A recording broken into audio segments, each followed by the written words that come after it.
Welcome to the Chop Shop, your midday sports happy hour, the best 120 minutes of your day. Yours truly, Jim Hicks. I'm alongside Robert Haller. He's over there. Of course, he's traveling with the Texas Southern University men's basketball program as they prepare to proceed into the SWAC tournament, which takes place in Atlanta going into the weekend. So as TSU is traveling today, Robert Haller has an excused absence, but you guys know we have a whole lot to talk about. We're going to get into talk some NBA talk. You guys want to talk some NFL talk. We can talk some college hoops talk. Tournaments are going on as we speak. And, of course, we're going to talk some high school state tournament talk. And I mean, we can dive right into the high school playoffs or the state tournament that is right now if you guys want to. I mean, but I'll let some of you guys fall right into line and then before we can get up in there, I'll let some of you guys just line on up, get your seats, share the show if you haven't done so. Would definitely ask that you guys share the show to your pages, your platforms, and your social media accounts. I'm going to double down and do the same myself right now. I am going to share the show, right, just with y'all. Let's see.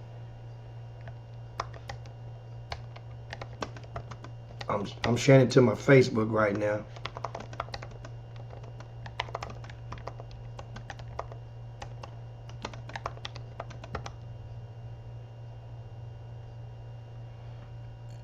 There we go. And I just did that to Facebook. And now I'm going to do it on the YouTube account. Just guys, if you guys tune in, of course, Jim Hicks, yours truly. Give me a thumbs up if you guys are on the YouTube. And as I prepare to shout out our starting five, we're going to get this thing popping today. Plenty to talk about. And you guys, we might, you know what? I may even open the phone lines later on. I may even open the phone lines later on. We might can get it in. I spoke with a couple of the coaches. What do you guys think about the new format? That'll be, I guess we'll get that question on the table first to get you guys engaged.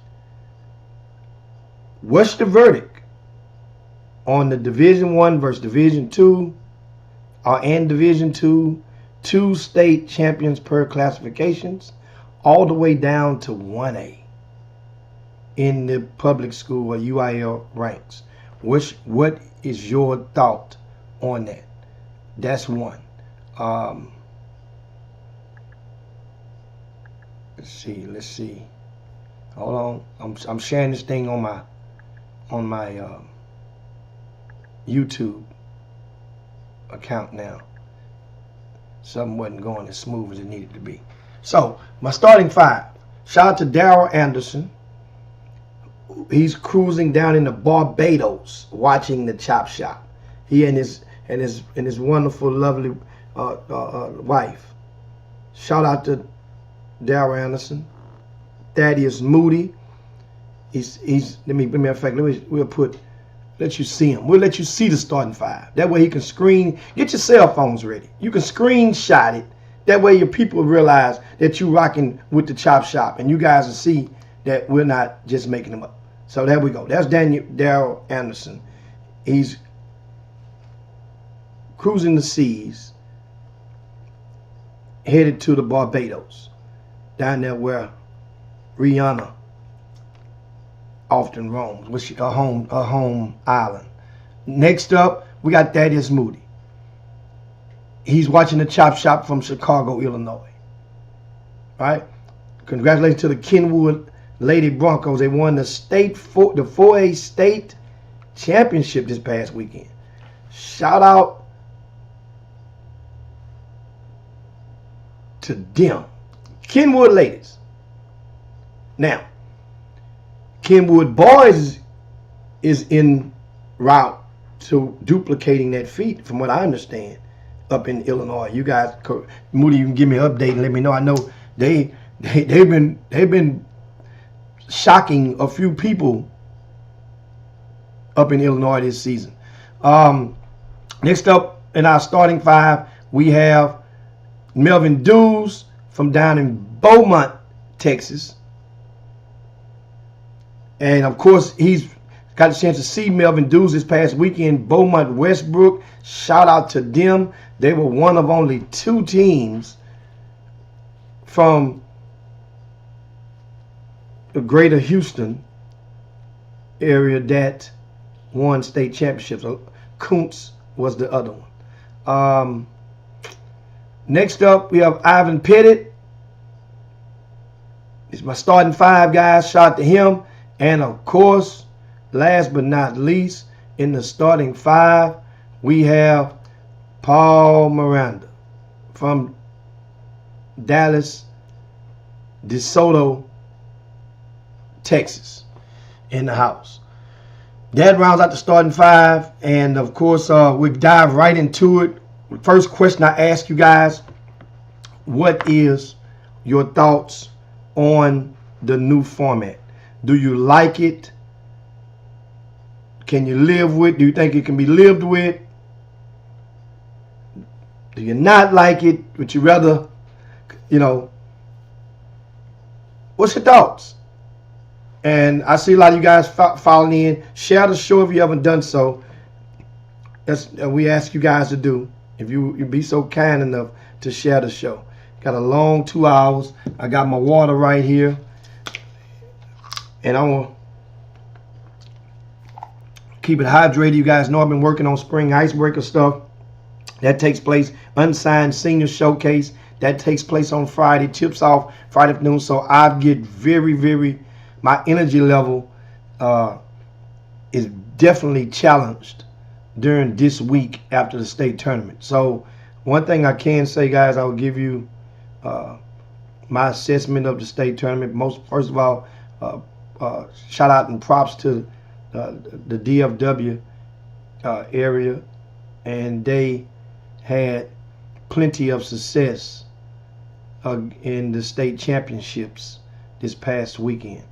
A couple of those games were ended as expected, but for the most part, at least 4 of those games were 1-2 possession outcomes or lead changes transpired midway toward the end of the game. And so that means those were winnable games for the teams, the runners up in the state championship, in most of them.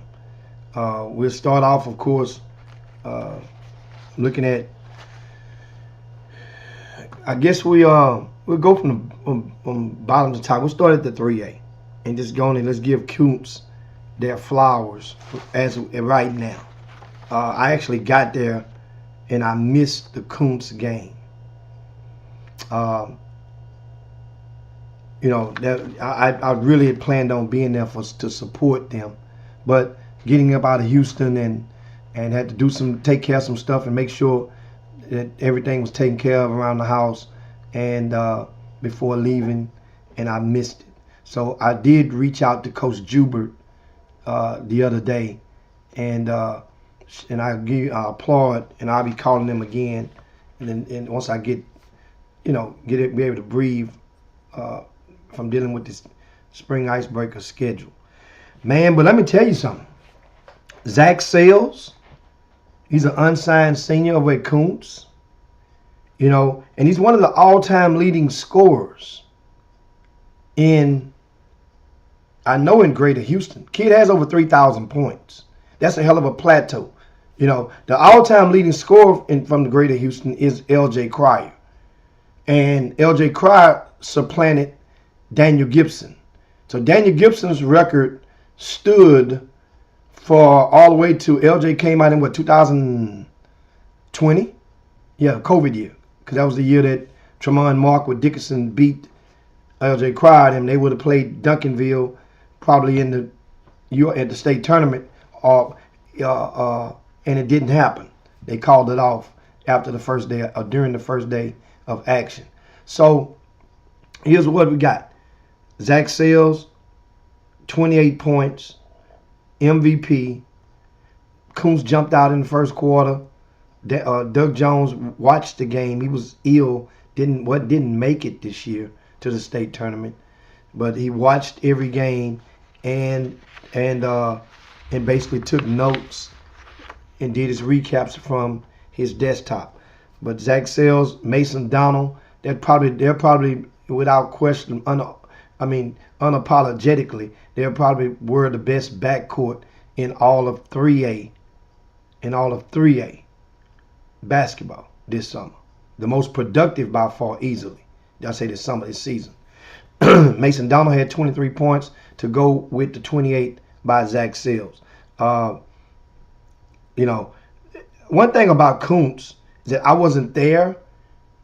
Like I said, I got there at the end of the game. The game had just concluded when I got there. I waited around till it went in the back, and then I proceeded to watch the Columbus game. We're getting that in a second.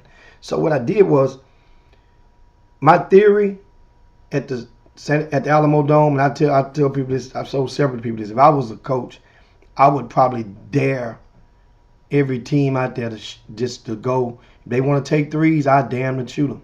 Because most teams, the vast majority of the teams that play at the state in the Alamo Dome, these high school kids, they finish well below their average from behind the arc. It's something about the angles in the background, and it just, the kids, most are not used to that. That don't mean a team can't get hot, because as this Kuntz team, from what I missed, and I heard they were probably, they were one of the very rare teams to shoot over 40%.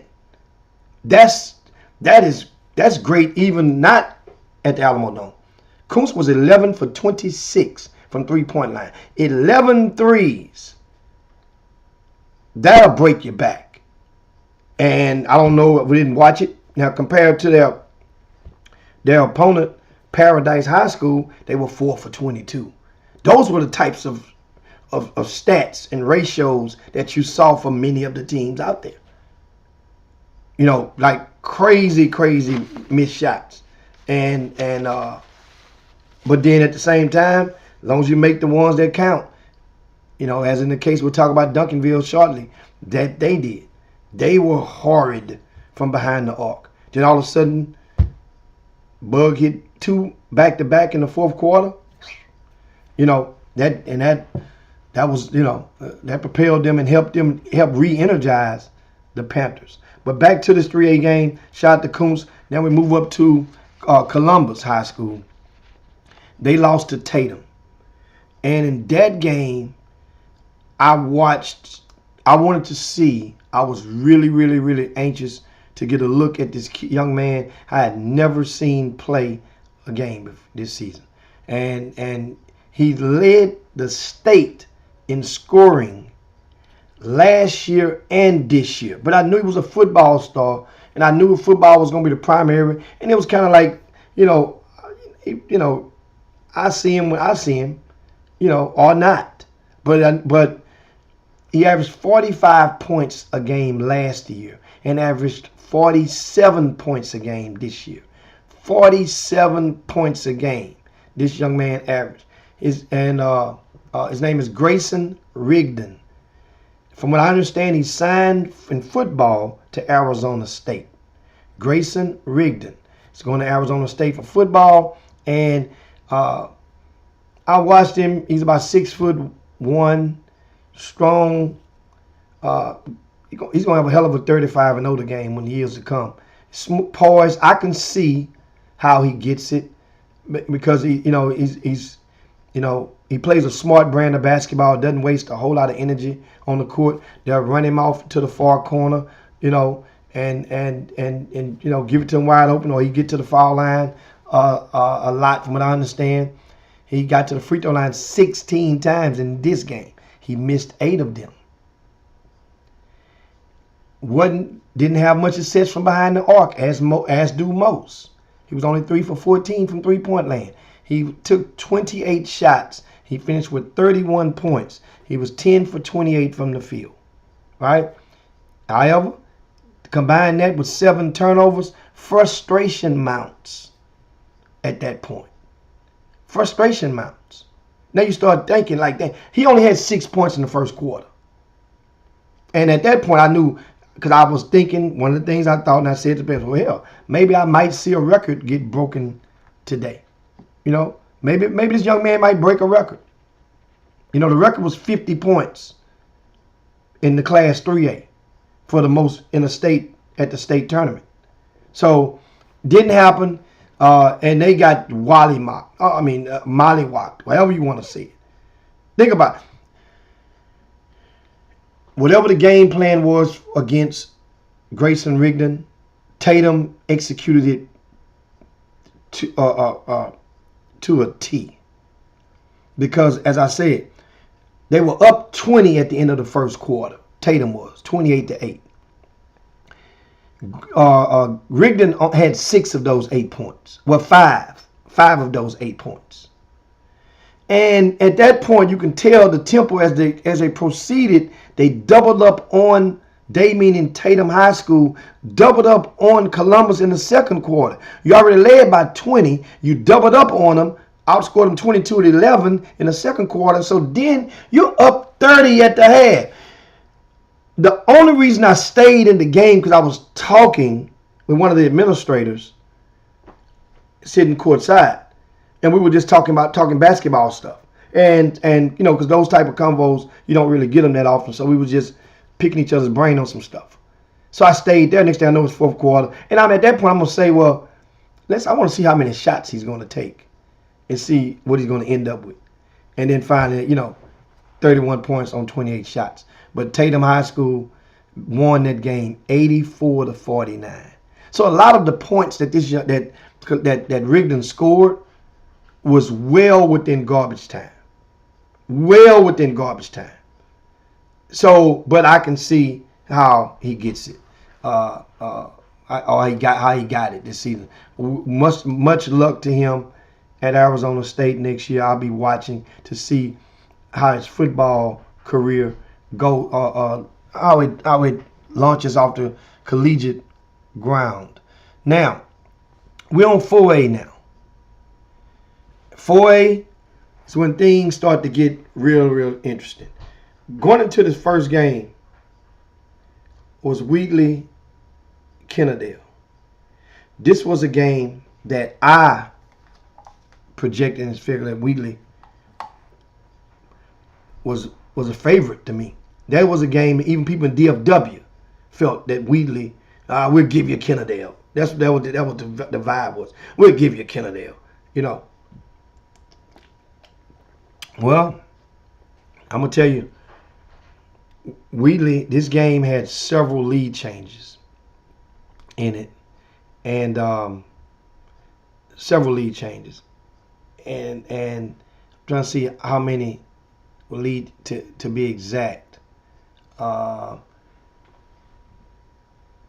Down the stretch. Well, I say several. The box score says only 3 lead changes. And Wheatley went up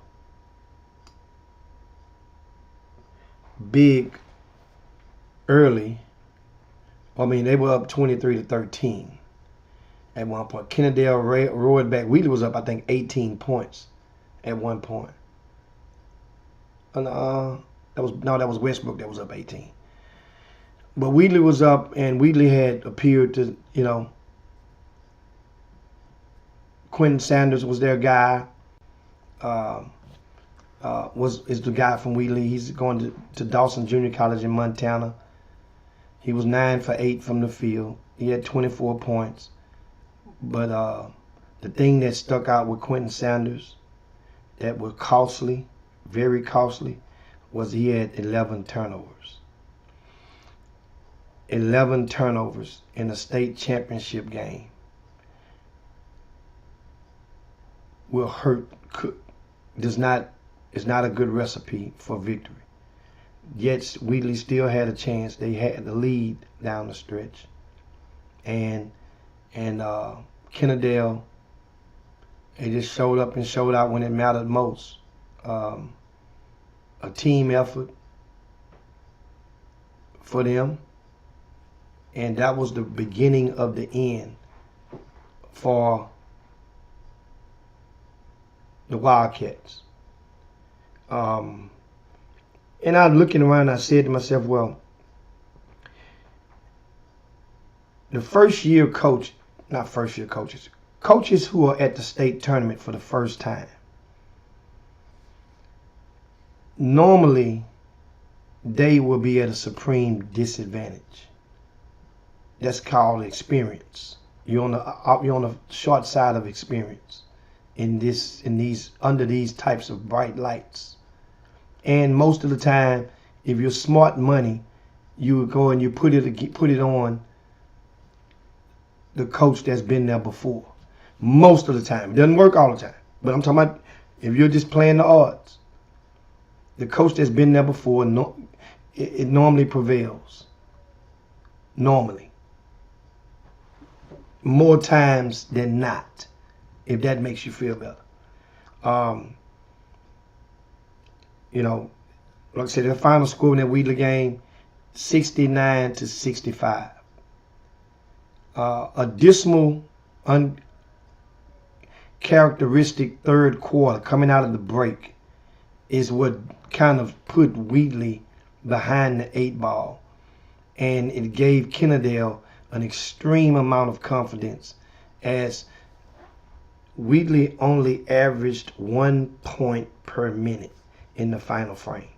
1 point per quarter. Scored 8 points in the third quarter. And that is a pace that Kennedale would absolutely prefer. If this game would have gotten to the 80s, there's absolutely no way. That would have been the plan. So whatever you have to do to get this thing out there, you know, and get the momentum, the tempo up, which in the fourth quarter, that was the only quarter that both teams scored over 20 points. Then Kennedale had 23, Wheatley had 21 in the fourth quarter. But that's what the conditioning, and that's what they're cut for. But however, that third quarter, it was preserving of the Kennedale, which they took advantage. They only scored 12 themselves, but outscoring Wheatley 12-8 in the third quarter, it's a +4. You take that and run with it, as Wheatley held a 2-point lead at the halftime. So this was Wheatley's first time there since to the state championship, state tournament, since 2008. And I applaud Coach David Burrell for getting his group there. Getting into the playoffs was a gimme, so that ain't the issue. Beating Yates is what matters to Wheatley. Now, getting the state, finishing the deal is what matters to Wheatley, which they fell a little short on this one in this case, as I mentioned, 69-65. I'm going to give you a couple of you guys that made comments, and I'm just looking at them.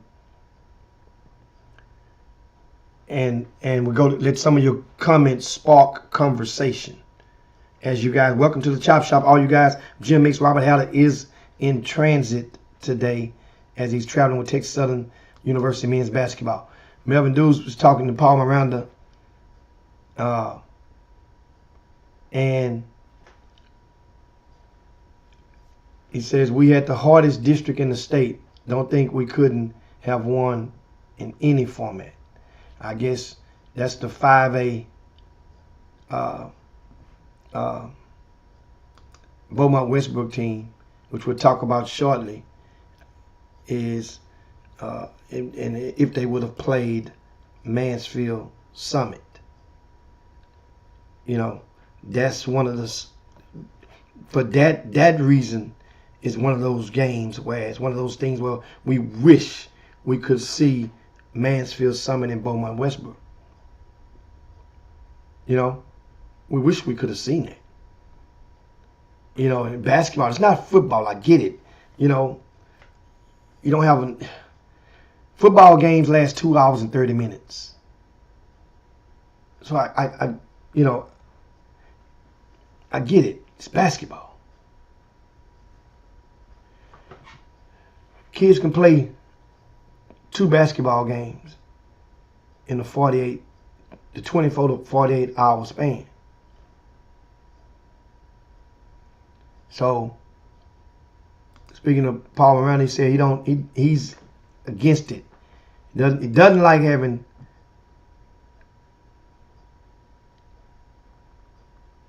two champions, and also Brandon Wheatfall. So he don't like it. So it seems like it's an easier path. Yes, it's one less round per bracket. One less round. One less game to prep for. But if they did it this way and put that extra round between the 2 winners, it's still the same. Still appears to be the same.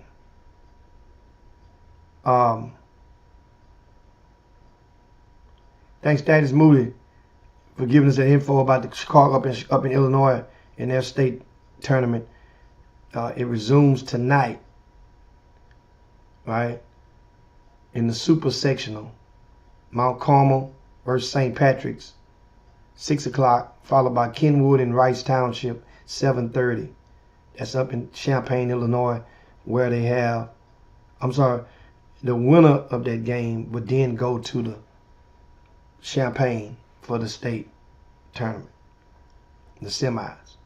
So this is the quarterfinals right now. Other comments, Tamika says this weekend was a disappointment. How so, Tamika? How so? And you guys may have recognized the name Tamika Nelson Withers, but she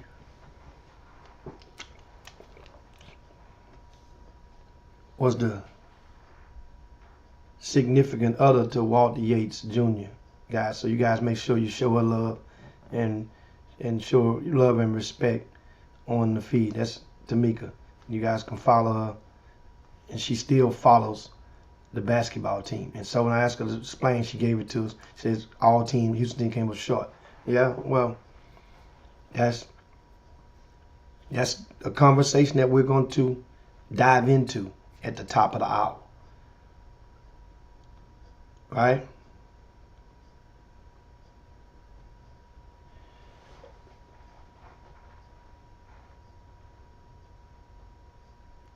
So I'm reading some of your comments right now.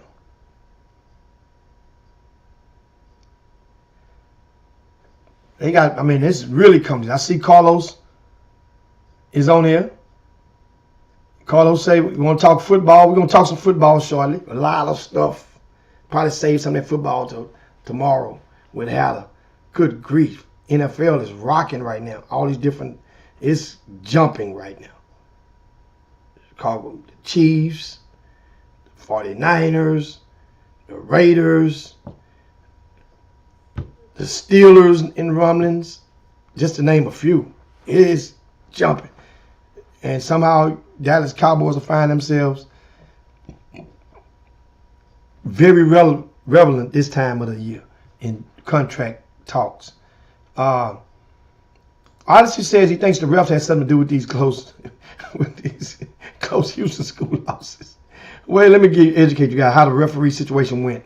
The referees this year, they did an all-star, kind of like an all-star format. Instead of getting 3 refs from one region, as they did in recent years, this year they might have had a ref from a Houston chapter, then a referee from a Dallas chapter, and a referee from a San Antonio chapter, and that they would referee this particular game. But the game that they referee would not involve a school from their particular from the area which their chapter, that's the word I'm looking for, covers. So there we go with that. And so Glenn Smith said no one from DFW picked Kennedy. That's what I did. Nobody picked Kennedy. And that's the see. Sometimes when you come to these games, and I'm looking at, and it ain't. It's big games, and my thing is this: there's no such thing as a bad game in the big game. There's no such thing as a. And a lot of times we watch the games, and people we can go and it's okay. You feel validated to critique it when you see it afflicted upon other people or other situations. When we was little kids, what did he say? And he choked. That was the word. Now the society is so sensitive. It's like the word choke ain't even used no more. But all it did was make people tougher, made them harder, made them want to come back again and get that opportunity again to go and prevail. Every human being on the planet is capable of choking at least once, or has choked at least once. So when people say, "Well, man, ain't no such thing as a bad game, the big game," man, why you leave the kids alone? No, it's not. How the hell we get to this space? How did we get to this space? Is every kid out there taking on medication? Is every kid out there taking pills, taking mental health pills? Is every parent out there taking them? What the hell? Come on. Listen, as long as you don't go below the belt with criticism or critiquing or certain word, but choking, it's not. When did it become a bad word? When did it? I'm serious. When did it become a bad word? I haven't been paying that much attention, but it feels like if you use the word choke, then people feel as though you almost like cussing somebody out.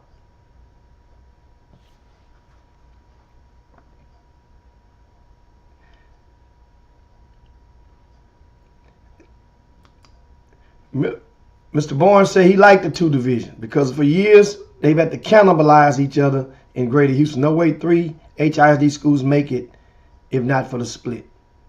It's a good point. I was asking you guys, that was a question on top of the show early on, right?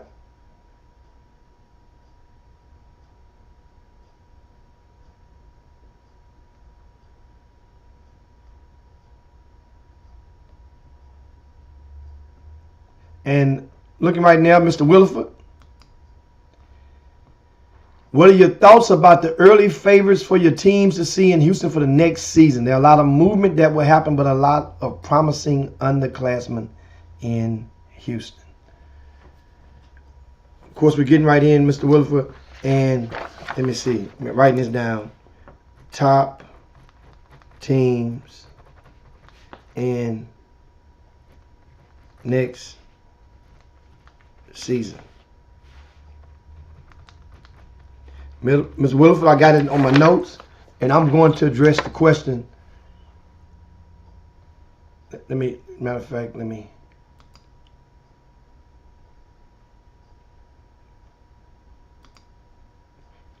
Okay, I got that question to come to later on. I don't want to get. We're talking. I'm going through the games. We're on 4A, and we'll get to the next 4A game, and I'll go to some more comments. That is the Division I championship. Dallas Kimball 71, Houston Booker T. Washington 48. In this particular game, Booker T. Washington kept it good for one quarter, which was promising. But this was the one game that was unanimous. Everybody knew what the outcome would be. Dallas Kimball is the most talented team of the entire state championships. There was no team out there in San Antonio that, how would I say it, and they're not necessarily deeper, because they didn't really play but 2 guys off the bench, but their length was supreme for the 4A level in public school. Supreme. Their length. Their toughness. I think a 10th grader won MVP, if I'm not mistaken. Nick Smith, mentioned to you guys about him last week. He's one of, I've slept in Nick Smith's, eating at his dinner table, slept in his house. On more than one occasion. Hell, on more than 2 occasions.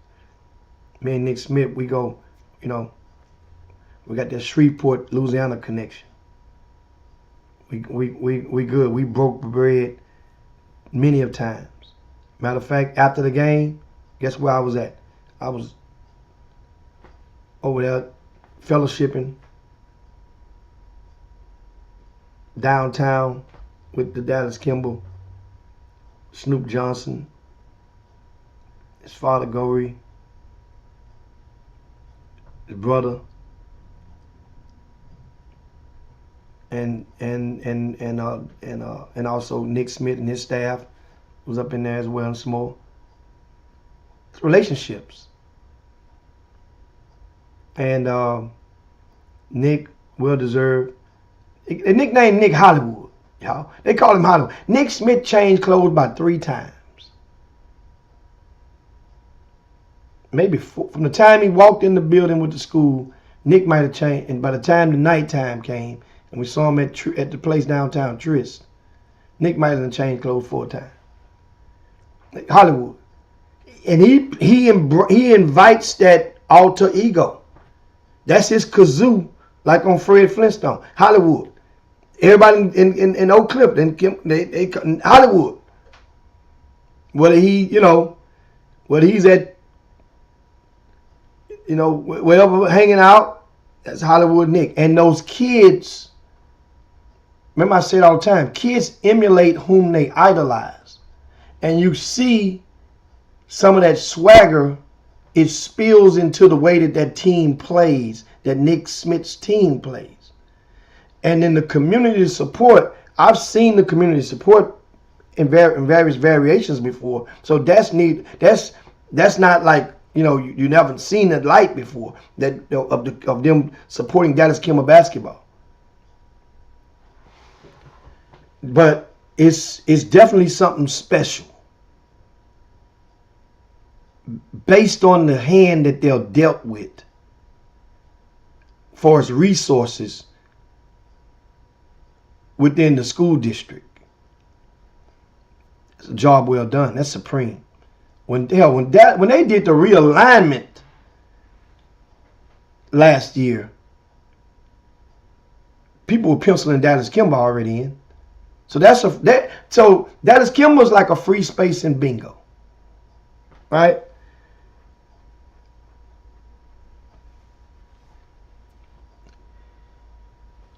That brings us, of course, going through the state tournament.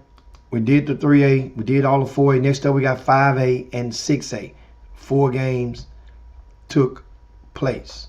And before we get to them, we'll go to some more of your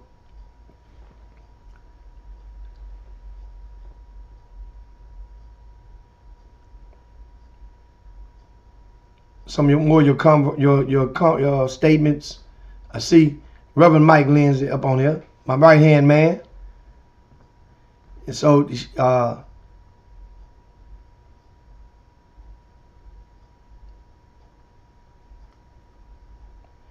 and I'm looking at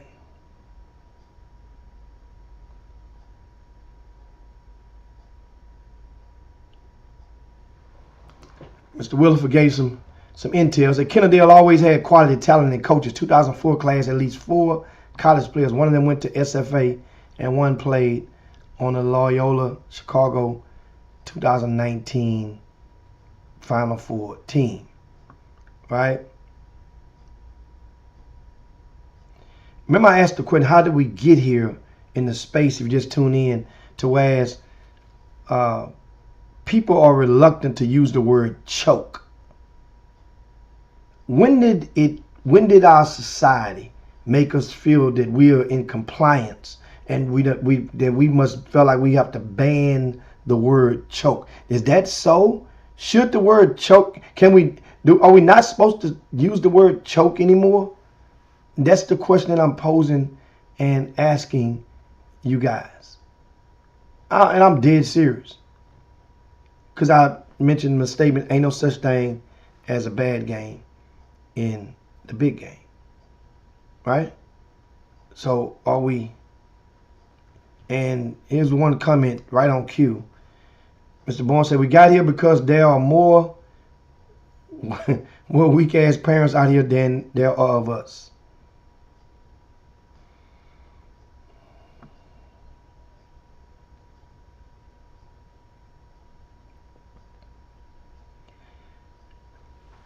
Bob Miranda said, we can't believe it. Anyone would say the NH-Town team choked. No. I didn't say it not one time. I just asked the question I posed the question as to why the word is considered to be taboo in today's society. And a team can, as I posed the question, again, if the question holds true, there's no such thing as a bad game in the big game. In the THE, in the big game. If you can agree with that statement, let it soak in. There's no such thing as a bad game in the big game. If you agree with that, then, or if you disagree with that, more so, then what would you call it then? How would you describe it? If there's no such thing as a bad game in the big game, then what is it called? What is it called? And Dwayne Smith said, how do you think the split would go for UI back? How long do you think it would go? At least one more year. They'll deal with that on the realignment. And as one of the viewers said earlier, it depends on how the gate benefited them. They went up on prices. And the average attendance probably went up this year versus last year.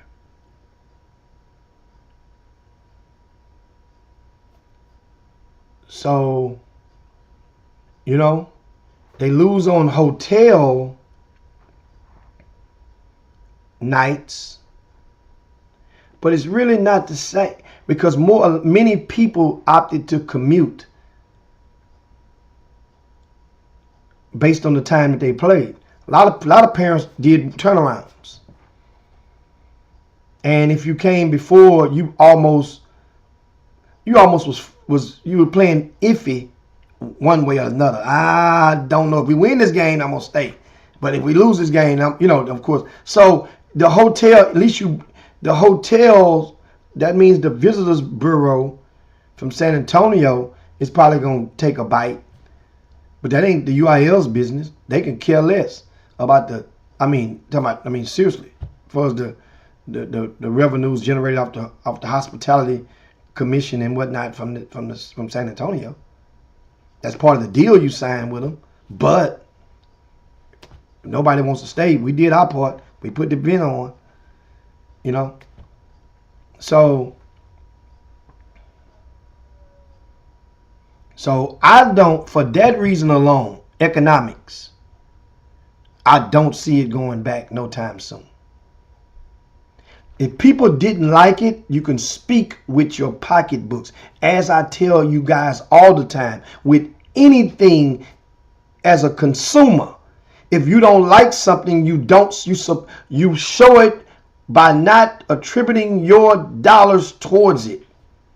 Then that makes a statement. Either you make it loud or you can make it silently. But the statement will be made, and then eventually, in due time, companies have to make a business decision. That's how you look at it.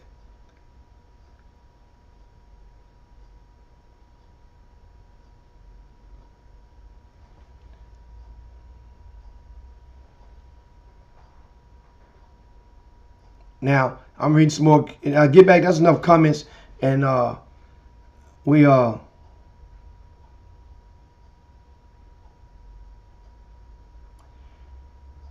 going to get into the 5A. And if you would share the show right now, we're 45 minutes past the hour. We're talking high school state tournament this past weekend in San Antonio, Texas. Welcome to the Chop Shop. It's good stuff. Tag some of the parents, some of the kids that are watching. They're on spring break right now. Tag some of them. Let them check out the Chop Shop since they're not in session. Some of the teachers. If you have an intriguing stat or from this past weekend or something, give it to us. Send it to us. Post it.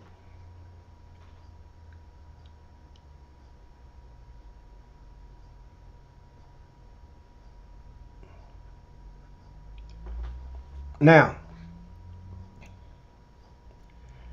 Fort Bend Marshall and Mansfield Summit. This was a game that I had Marshall winning this game. I had Marshall. See, my brain, not my heart. My brain had Marshall winning this game. But the one thing that you're saying, like what Paul Randall, none of the Houston teams choked. God, no, they fought to the end. 54-47, the final score. Marshall lost to Mansfield Summit. However,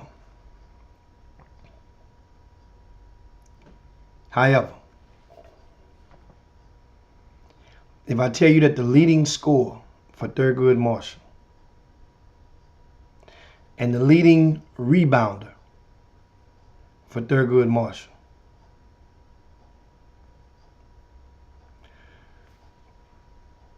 would finish the game without a single free throw attempt, without a single field goal made, and also leading the team in turnovers in the process, all in the same game, after playing 29 of a possible 32 minutes. And before fouling out, right? If I tell you that, and his team only lost by 7 points, that would qualify for the word choking.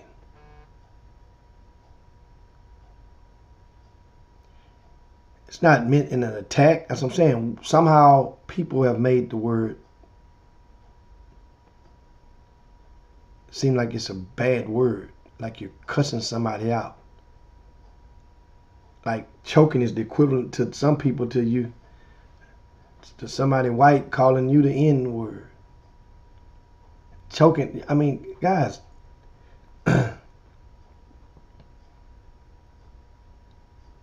leading score finished with 0 points, 0 free throw attempts. Played after playing and fouled out in 29 of the 32 possible minutes that could be played, while only grabbing 3 rebounds. You led. That's the difference. That's Thurgood Marshall. There was a block shot that took place in the first quarter. And a kid named Ian Seda,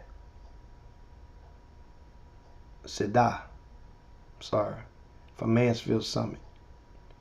He's long, about 6'7", but he plays, his length makes him probably equivalent to 6'8", 6'9", because he's long, and he plays long.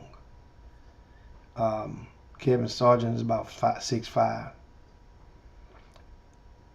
Ian blocked that shot, and it reminded me of something that happened back at the state tournament back in 2012.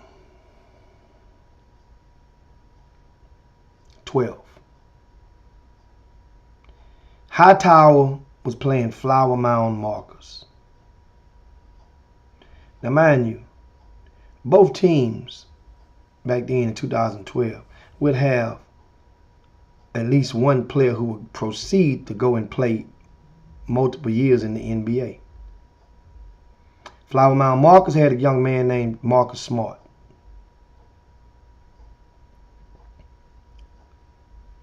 Hightower had a young man named Daniel House.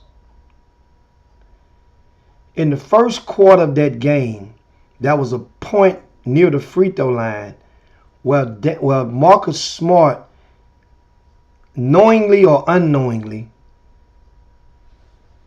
connected the back of his arm elbow area in the throat area of Daniel House while they were going for, and he cleared and got Daniel House right there in the throat.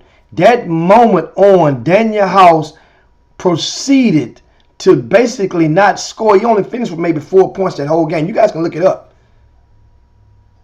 He didn't score another till the game was like garbage time. So I've seen a premium player, not to say, we don't know what the future holds for Kevin Sargent, but Daniel House was the man for Hightower. And they held him in check. But I watched a moment that, and I have never brought it up to Daniel House. What the hell happened after the elbow? Because sometimes a kid can be so frustrated because you really want to just ball your fists up and maybe just smack the hell out of a guy, and it's inside of you, and you can't really get him back with the. Normally on the streets, the basketball would be your revenge item, your tool of choice. You would use it to get revenge when somebody did something bad or wronged you or injustice you, or so you think on the court. So some kids don't know how. Remember, it comes down to problem solving skills. And that goes into one of the things. Well, what's the problem? That while Houston, we have to do better at creating problem solvers. You're creating too many robots. Go here, do this, do that. You this, you do this, do this, do this, do this, and you're trying to program your software into the psyche or the minds, and some of these kids are non-qualifiers. They can't hold all them teachings. You know it. At some point, your cell phone will tell you you have little memory left. You need to do something. That means now you got to make a business decision. You got to delete some of them, all them damn TikTok videos. You got to delete all these photos. You got to move them to a Dropbox or whatever. At some point, you got to make a decision to solve your problem. That's the easiest way that I can put it after pondering on it for you guys. What's the deal? That's just one of them. It's more than that, but that's one. That's something that can be done self-inflicted. You can go and do a better job at creating problem solvers. Then that way, if a problem ever transpires, it's easier. You ever got some of you coaches out there, have you ever been in the huddle or you called a timeout in the game and a kid came up to you and said, "Coach," or we see some coach, I think I got a mouse in the house over here. We see something over there. Coach, he cheating over this way. Coach, we can get him. We do this, run this play right here. That kid is trying to solve a problem. And then some of you guys may listen. Let's try it. Okay, guys, we're going to do this right here. You're not going to tell the rest of the team that little Johnny is the one that gave you the idea. You're just going to run it. And guess what? If it works, then that means that lets you know that you have something special. You have something special. in the psyche of one of your kids. And if you got multiple kids that are doing that can see that, that's like a chess player being able to see 5, 6, 7 moves ahead. Everybody that play chess ain't a chess master. Create better problem solvers. Now, in that Marshall game, I would be remiss if I didn't tell you guys about the performance of an unsigned senior, Ian Lowe. That's the sibling of Jalen Lowe, the sophomore at Pittsburgh. Ian Lowe was marvelous, pretty much. He wasn't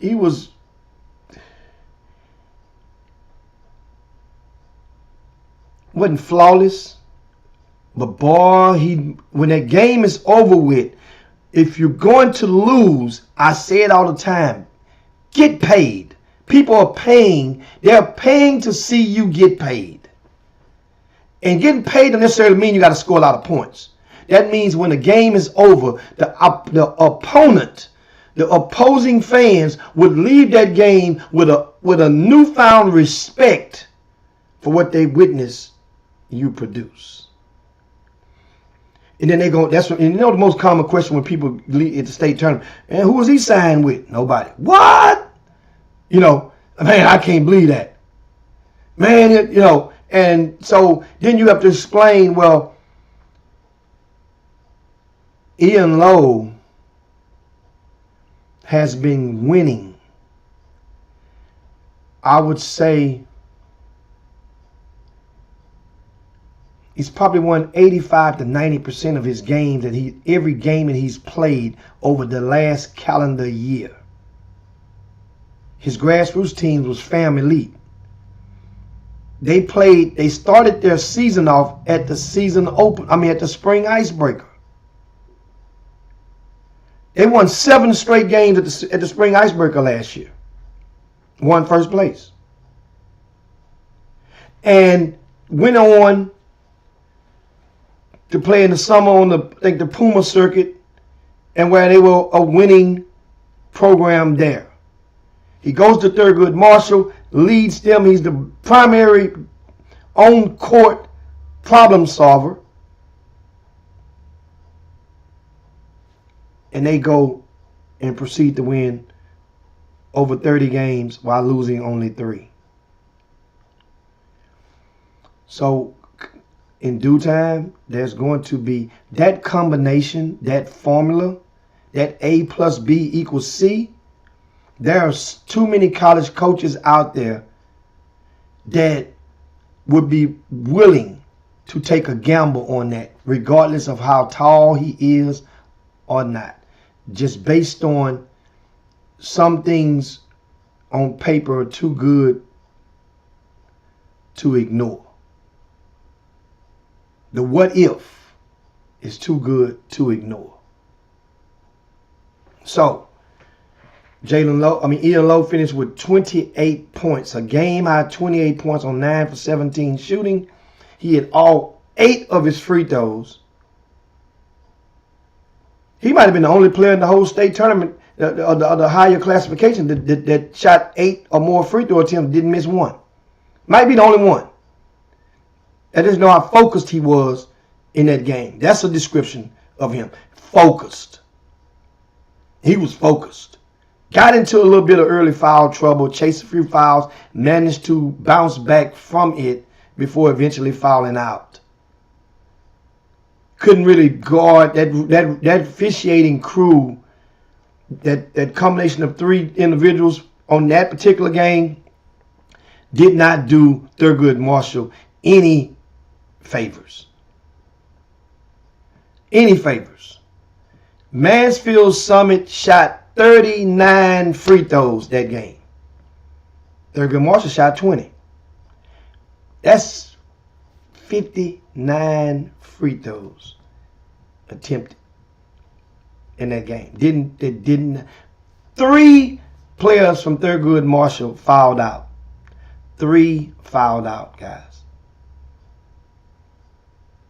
And that team is not that deep. that just normally that rugged and that smart. So all those combinations, it ain't just Kevin Sargent. It ain't your fault they lost. I'm sorry, brother. It's not. It may be partially your fault they did not win. Because you didn't, we chipping all in to buy this pizza. You was short. You was short. Ain't nothing wrong with that. We can live with that. But even overcoming that, they couldn't overcome 3 players falling out, 3 starters falling out in a game that was 2 possession, 1 possession down the stretch. Couldn't overcome that.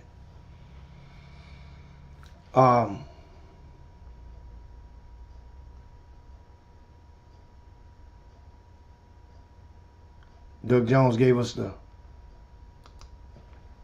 the numbers for the 6A session had 6,024. 5A session had 5,504. There's 2, and that's, remember, each session has 2 games in it. So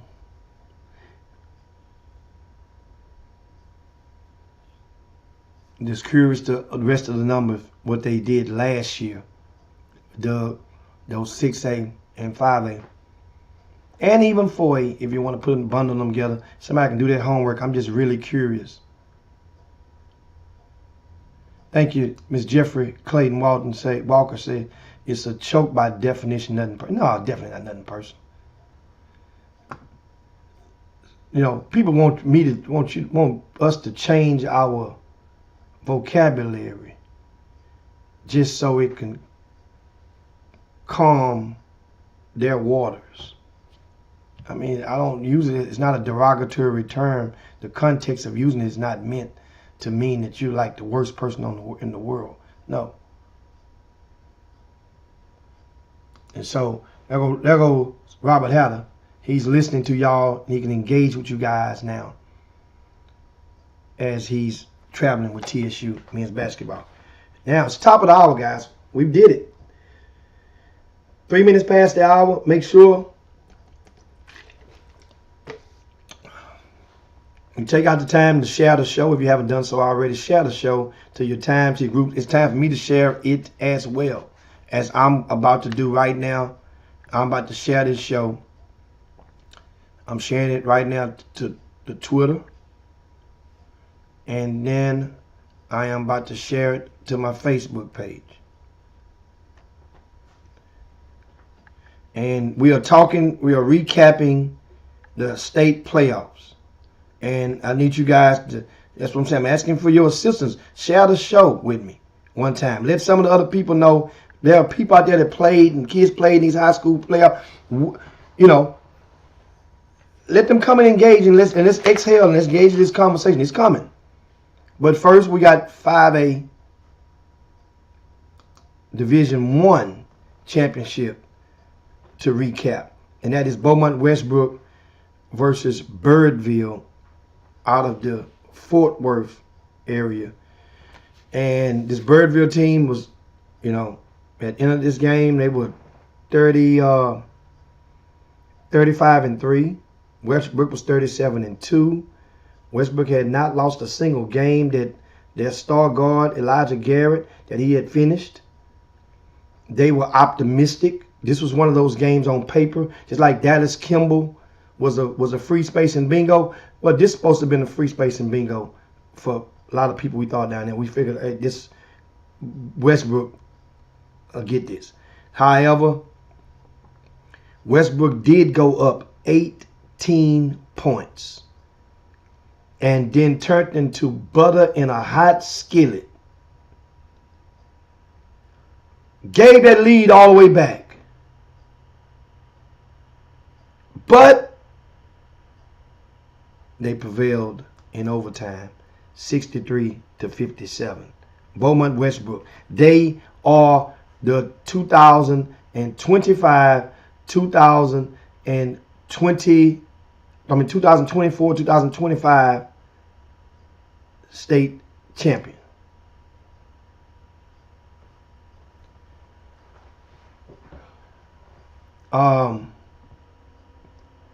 One thing about this game is that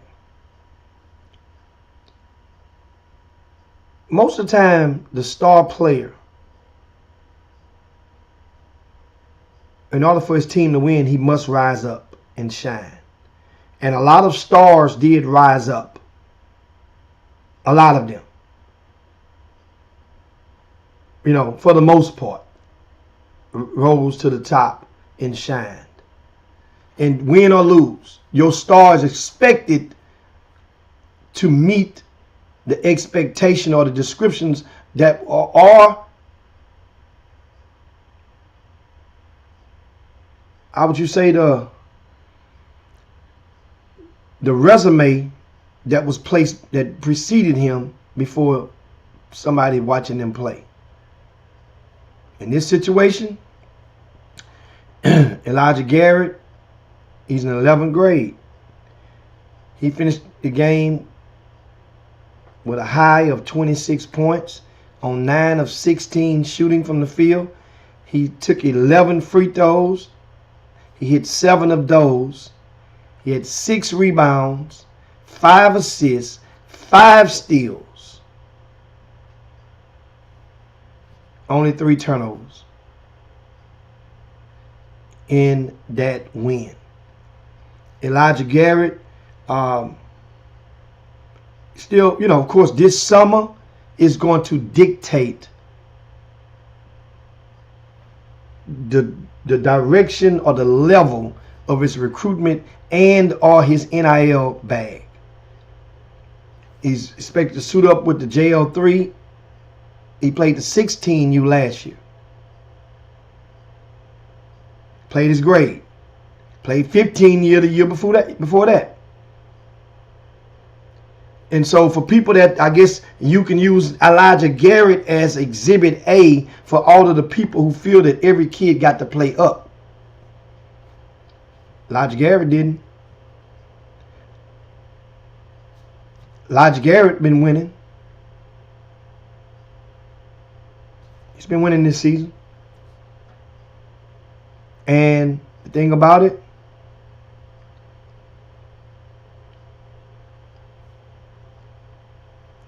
he's one of those guys that he's a problem solver. I've talked with him a couple of times because he's one of the very few young men that will actually come up and not just speak to me, but he'll stand there, might have another question or something. That means you are willing to engage in dialogue with your elders.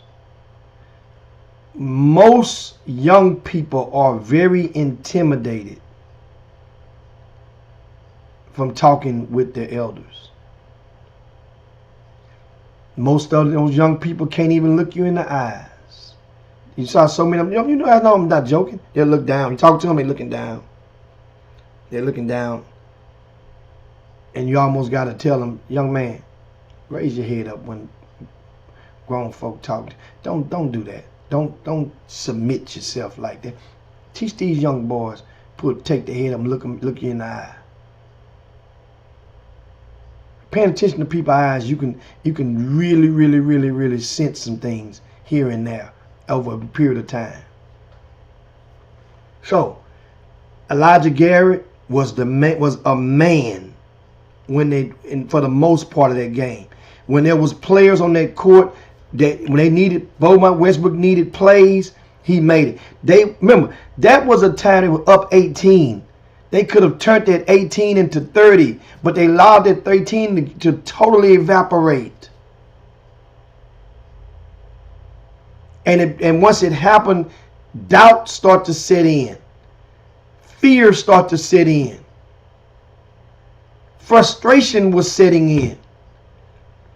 And you have to rally, when you are able to rally yourself together as a team to overcome those 3 elements while the clock is ticking,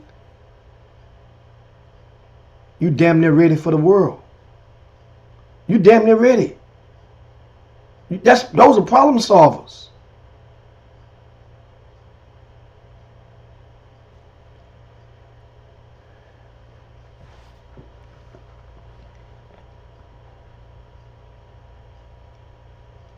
looking. The thing that I like about, I mentioned earlier at the top of the show, about most teams that come to the Alamo Dome, they are unable to meet their averages, their precision or their accuracy behind the three-point land, the arc. And it takes a different type of discipline to refrain from shooting just because you might be open. Especially in Texas where there's no shot clock in UIL play. So you go and you find that right opportunity. You go and you find that right man and find a closer shot. Beaumont Westbrook took 6 3-point attempts the entire 5 periods. They only took 6 3-point attempts. While allowing Birdville to take 27 of them. Birdville made 8, which that comes out to 29%. Beaumont Westbrook made 3 of their 6. Young fella Dylan Dotson, he had 2 of those early on. 19 points for that young man. Terry Satcher didn't have his best game as a whole because 5 turnovers for Satcher. It was uncharacteristic of him. But remember, at the Super 16 extravaganza, that's the fall high school championships, which takes place the first weekend of October every year in Houston. That's a lot of the projected top teams. They're playing a weekend tournament. It's the only tournament in the state during fall ball. Everything else is shootouts. They play in a tournament, and that winner normally gives us a measuring stick. It sets expectations for many of those teams. Right? So, Beaumont Westbrook made it to the championship game. They lost a hard one to Atascocita. But that Westbrook set the stage right then. During that event, 12th grade guard Terry Satcher picked up an offer from Houston Tillerson head coach who was in attendance. That same head coach was sitting courtside evaluating and still showing his interest in Terry Satcher at the state championship game, for which Satcher produced a double-double. He had a bad game by normal standards, but still managed 12 points, 10 rebounds. And it's a win. So it ain't a subpar game, but it's a W. 5 turnovers ain't magnified because you got a W. So my point is, family of Terry Satcher, pay attention to who's paying attention to you. If that head coach, John Smith, is still offering your son a scholarship, and if the money is right, that you know that's an NAIA school, and you hey, that means he's seen your son probably play basketball more than most. He's probably seen him play more than most when as far as college coaches. So that means if he look you in the eyes and say, I'm going to use him like this, I can use him like this, or better yet, he can play for me, then that should be open sesame. So now, as we move on, that we're done with the 5A ranks. Now it's time to go to some of your comments and see what you guys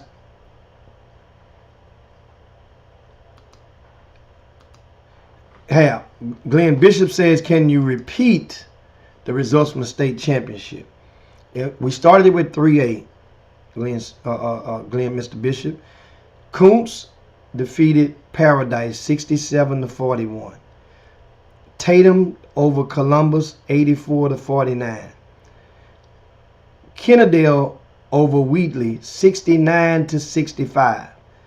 Dallas Kimball 71. Houston Booker T. Washington 48.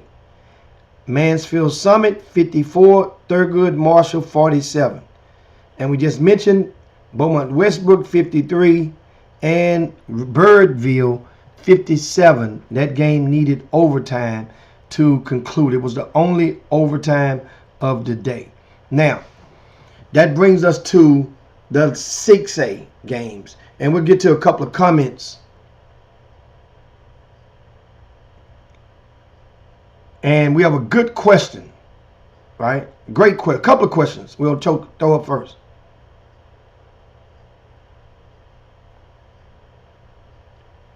First, I'm ready to say, do you think there's a difference between a bad game and choking? Yes. Yes.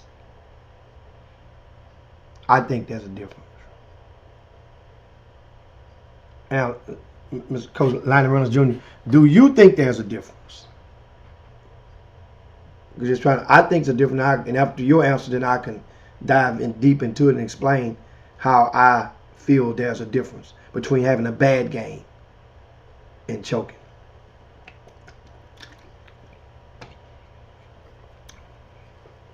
And it's simple. My answer is really simple to it. It's gonna make you say, you know. Eric Ball says, H-Town basketball team need to step it up for next season. And then Robert Haller says, you say it every season here. And as I get through these last two games, then we can dive into the conversation and we can get into the topic that I guess the therapeutic conversation that you guys want to get. What's the difference? Why is Dallas? What needs to be done? Why hasn't it been implemented properly in this? And we can go and yada yada yada. All right. Jermaine Cooper says Westbrook had been battle tested all year long from the TABC to the Houston camp to Super 16 and our season. All that prepared us for the playoffs. Hell of a job by our coach, Michael Thomas. In a very rare instance, does a first-year head coach go and win a state championship in the UIL ranks from Greater Houston. The last time that has been done was 21 years ago that I remember. I mean, I could be wrong, but I remember in 2004, that was a team from Houston Milby that had a coach that had never coached, had been a head coach, never been a head coach anywhere. The great Boris Honey retired and left a full deck of star players. They lacked in size, but not in heart. They was anchored by a young man named Jawan McClellan. And he was the tallest player on the team. And often played 5 positions on the floor. He had to do what he had to do. That's what I'm saying. When you get to those bright lights, your star player is supposed to shine. Star, shine. Shine, star. And that's what Jawan McClellan did. But he had a team effort. Remember, it starts with him. So, yes, and the answer to the question earlier, guys, we'll put it back up there if you missed it.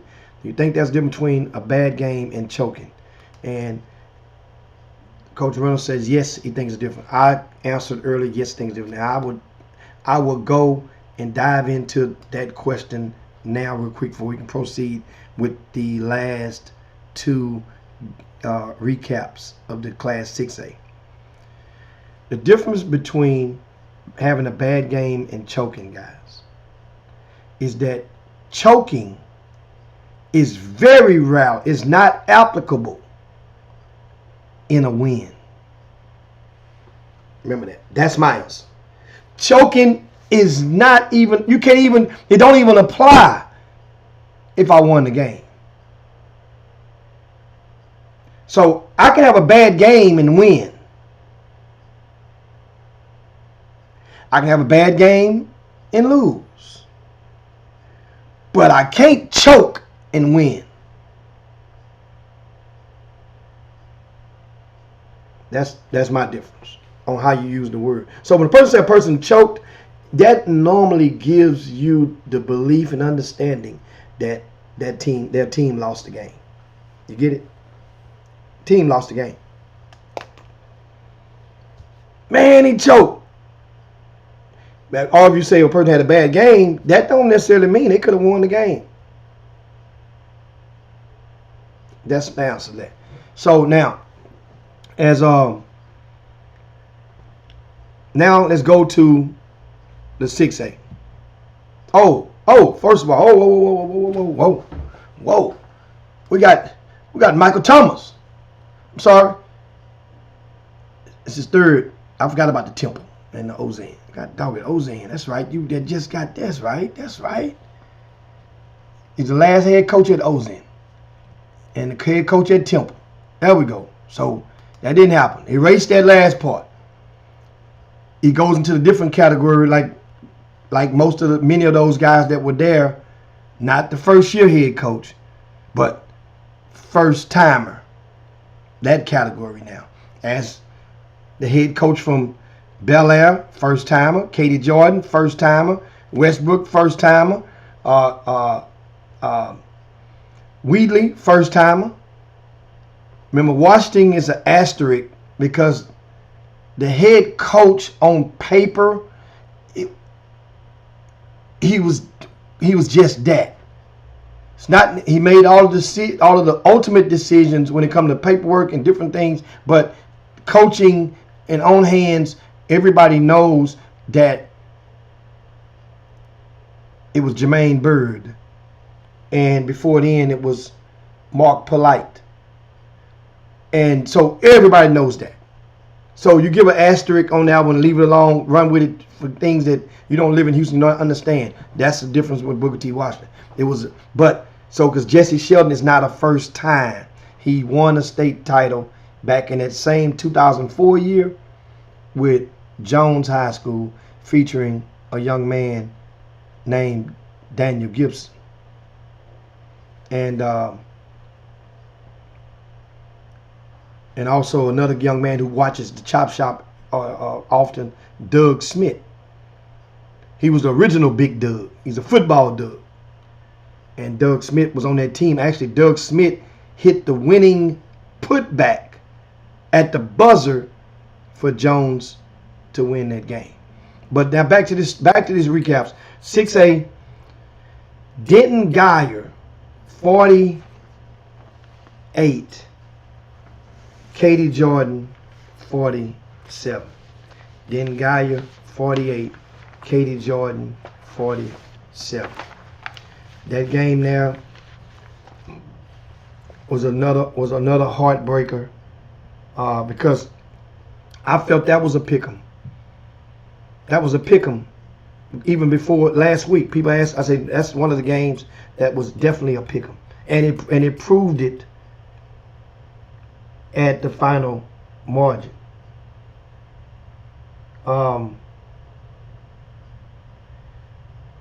One of the things, in Katie Jordan, this was a game where it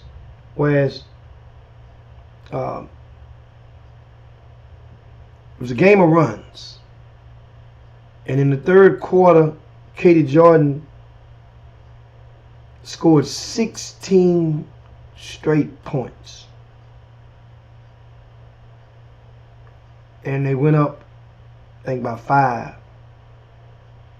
And at that point, you know, the momentum had shifted in their favor. And eventually, Denton Guyer had the young man Silas Rodriguez, who would not be denied when it mattered most. Whenever they needed a big bucket, he provided for them. Whenever they needed a big play, he was there for them. And this young man, I think he's in 11th grade. There's a lot of underclassmen that won MVPs this past weekend. It was a lot. The vast majority of the MVPs were underclassmen in the, the 4A, 5A, and 6A games I'm talking about.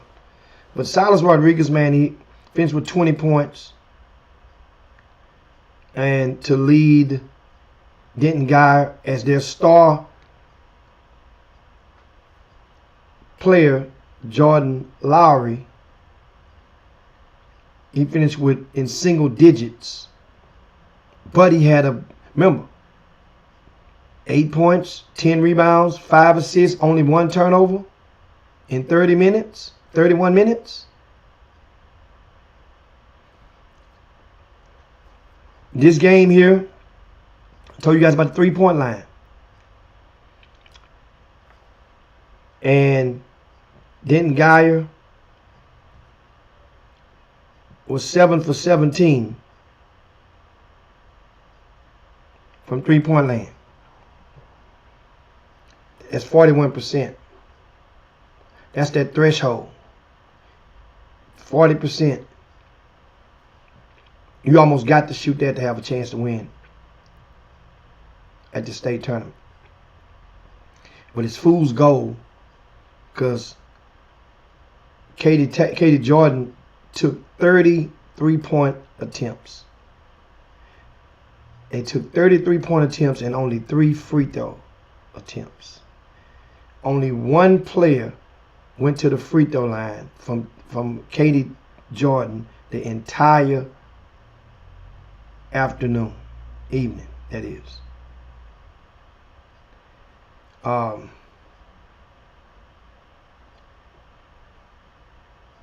Jaden Holt finished with 13 points to lead 13 of the 47 for Katie Jordan, right?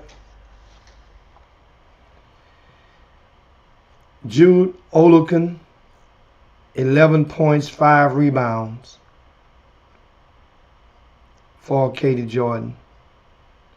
Ryan Fadika, he only had 6 points on 2 for 7 shooting, but he hauled in 15 rebounds, for which Katie Jordan, they held in a 33-32 advantage over Denton Guyer in the rebounding category. Mind you, I mentioned the 3 free throw attempts. Both teams combined to only attempt 10 free throws. So it wasn't a hell of a gap. Referees let them play for the most part. The physicality, a lot of things that if this crew would have been the crew for Thurgood Marshall's game, it may have been a whole different outcome. That's a big ass if though. But I'm looking at the numbers.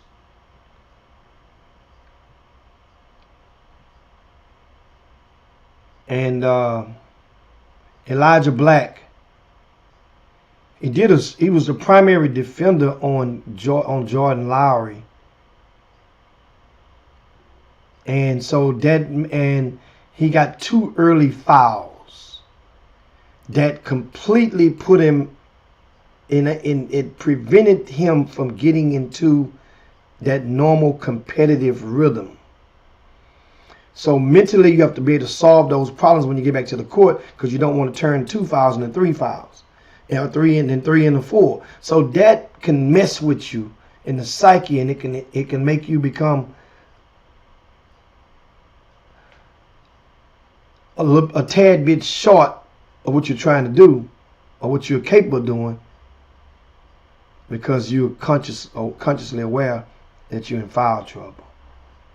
So I'm assuming that's what it looked like, because he didn't even get, Elijah Black didn't even take but 3 shots the entire game. He managed to play 24 minutes. Of those 3 shots, 2 of them were 3-point attempts.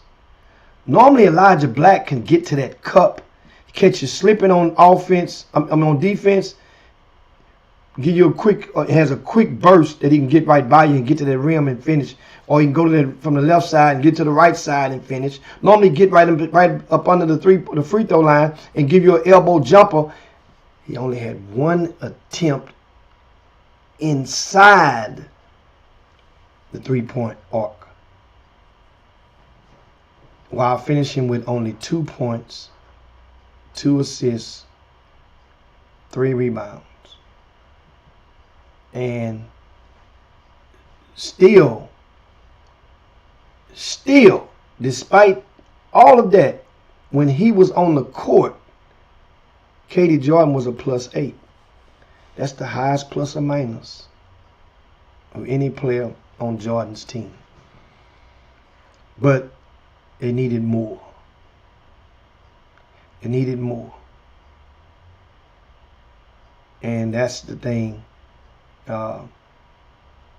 When it comes down to this game of basketball, it's about making the play, and not necessarily just making the play, making the winning play.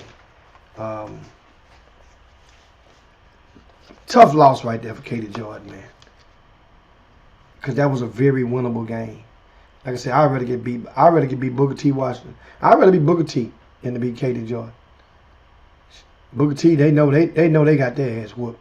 There wasn't no doubt. They can go eat. They was over there smiling. Wasn't that many people? I don't think I saw one kid crying for Booker T. Might have soaked in, and yeah, it did soak in the presser. When, you know. So that brings us to our last recap, and give you guys as Donald Hall is it making, we give a couple of comments like I did each game. We go to the comments section. He says we're talking about a new head coach at a school. That's one thing. It's different layers. And the first time making it to the state tournament, state championships, that's another thing. Jalen Warren said, did he go to Arizona? Yes. Jawan McClellan did play college basketball at Arizona before messing up, having a knee injury on one leg, then a knee injury on the other leg. Remember? He was there, and then while he was there, Jawan, and I think Nick Wise came and joined him there. Fendi Unabun came, and Jawan McClellan came in 2004. Fendi Unabun came in 2005. Nick Wise came in 2006.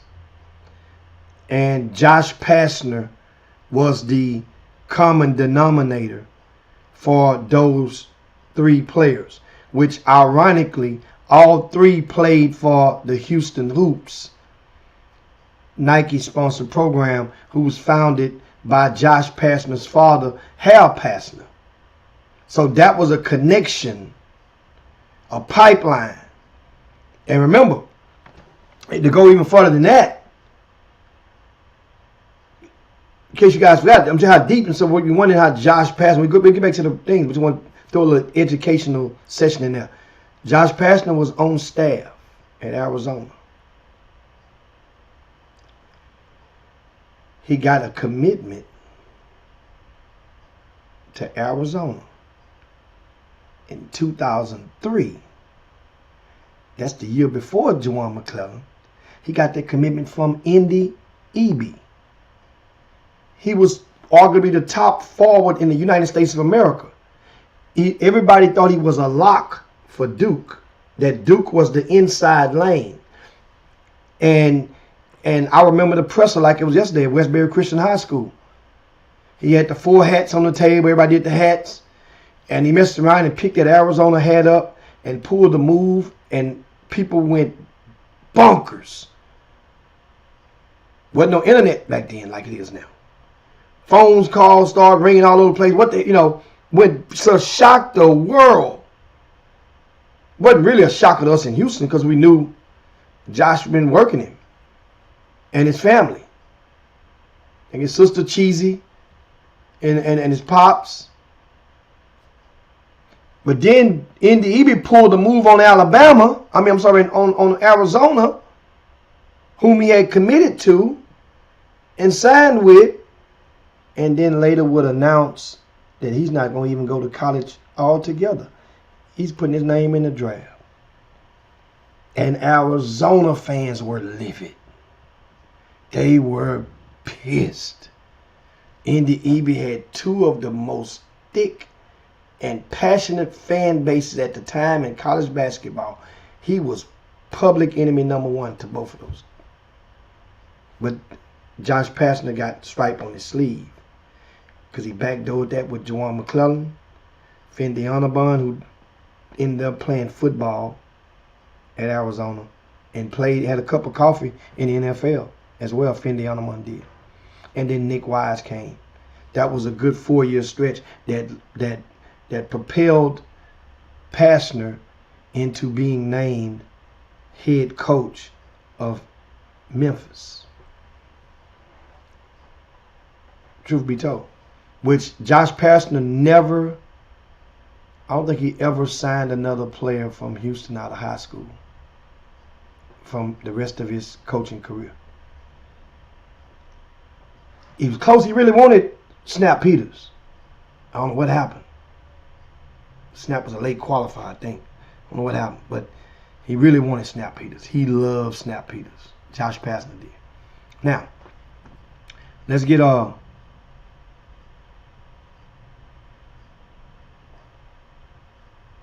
we got, speaking of Pastner, Brian Jolivet on the screen. Jolivet and his teams will be participating in the spring icebreaker. I was going to give you that guy once I get this schedule all together and whoop that thing on up, or finish whooping it up. Shout out to them. Give me a couple more comments. Chris Gary says, I think Wheatley would have matched up better with Kimball than BT. BT mean Booker T Washington. Well, first Wheatley need to beat Kennedale. Wheatley wouldn't have. It would have been a different type of game, but Wheatley, the result would have been the same or similar. It's different. Other comments I got. Shaniqua, she says she saw and congratulated the Duncanville parents fans out at the Yard House and at a bar Saturday night. We were all wearing our respective school team shirts. They were humble winners, no trash talking or drama, just proud of their kids, the way it should be. Great post. Yeah, you can praise your one team without shitting on the other team. And that's a lot of the novices or those where illiteracy dwells will often shy into that part. They often shy into, like, you gotta put the other one down in order to lift you up. That's not necessarily so. You don't have to. Just that if you want to, and let me get this the last recap and give you guys a couple more posts.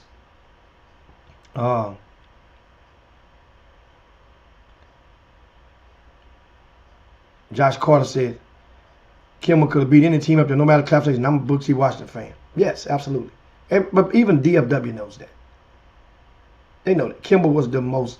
They were, and after the game, when I saw Nick, after the game, we talked before they got on the bus outside, and Nick Smith, head coach of Dallas Kimball, and he was like, man, he said, we are a 6A team that just won 4A, which is absolutely true. That was a 6A team that just won 4A. And the thing about it that, you know, I'm glad that Booker T was able to just make the game interesting in the second quarter. I'm glad they didn't jump out the door and go up by 20 in the first quarter. But I'm glad that Booker T. Washington, you know, and in doing so, understand something. Remember I said all the time, if you're going to lose, I'm not saying if like you got a choice, but in defeat, right? In defeat, you still want to get paid in a sense. And that's the thing that's like most important. This is one of the first games that I've seen in a very long time. I'm not sure about how many times you've been to the state championship or the state tournament, but this is one of the rare times that I've seen a team finish a game and not a single player scored double digits. That's what happened with Booker T. Washington. Nobody scored double digits for Booker T. Washington in that loss to Kimball. Samuel Johnson, 9 points, 8 rebounds, 3 steals for the young man. Not a good shooting. He only hit 4 of 12 field goal attempts. But remember I told you guys one of those key things that stick out is the 3-point numbers. Booker T. Washington was 4 for 19 from 3-point lane. They were 4 for 19. And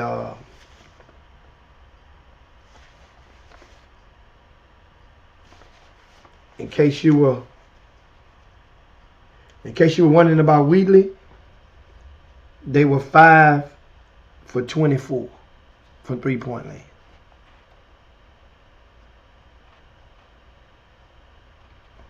That's 20%. In case you're wondering about Katie Jordan, they were 10 for 30 from 3-point lane. That's 33%.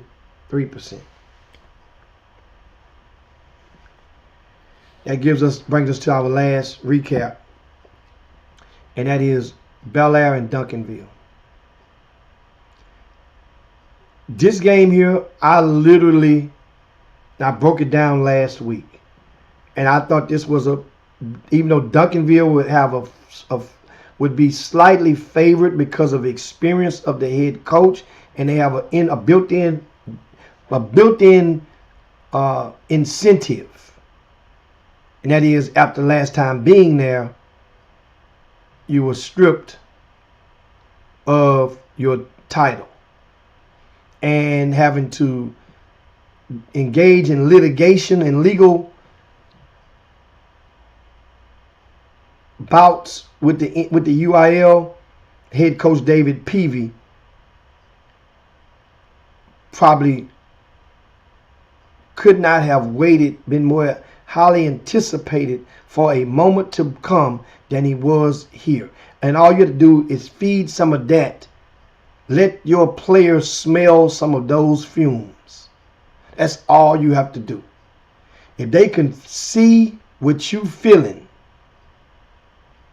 if a kid can visualize what you're feeling, then you have opened that door.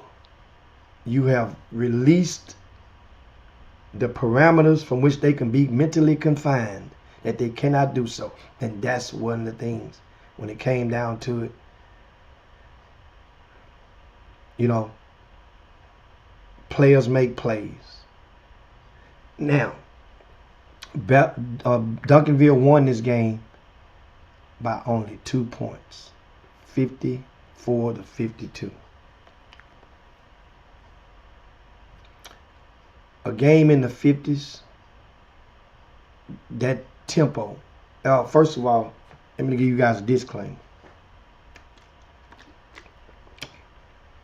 These two coaches, since on today, I've spoken with a few of them, text messages back and over the last couple of days. But today, I actually spoke on the phone with Coach Peavy of Duncanville, and I spoke on the phone with Coach Glover.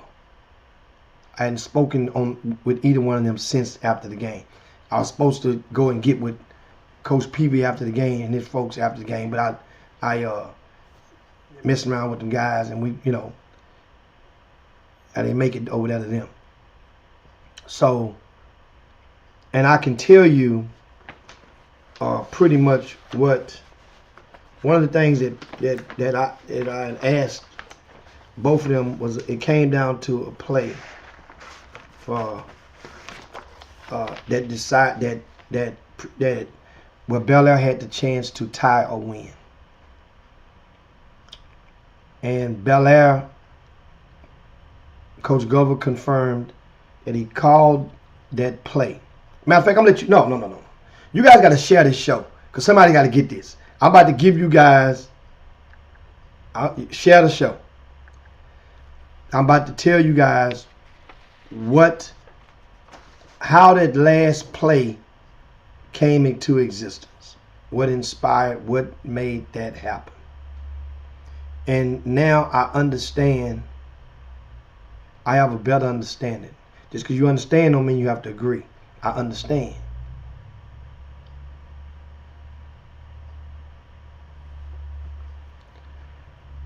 Now, of course, Dr. Bill said, Jawan McClellan trained my daughter in hurdles. All right. Yeah, that's right. Jawan McClellan's daughter is a young, inspiring little long leg hurdler. Yeah. Just saw him at one of the track meets last year. Yeah.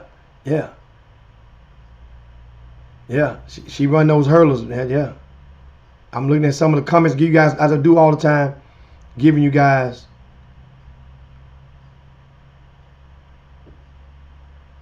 Somebody asked, did Dallas Kimball play Duncanville this season?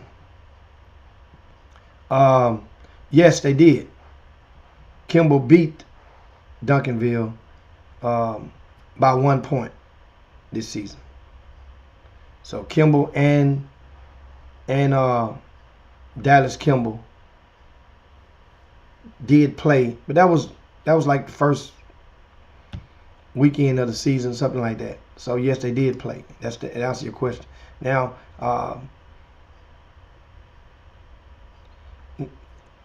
the play. Okay, I'll paint the setting for you. Duncanville had like a 5-point lead and appeared to be on the way cruising to victory. However, it would come down to free throws, and you make or miss those free throws, in which Duncanville fired on their last couple of them, which enabled Bel Air an opportunity to win or tie the game. A couple of seconds remaining on the clock, about 4 seconds if I'm not mistaken, and Bel Air called a timeout to set this play up.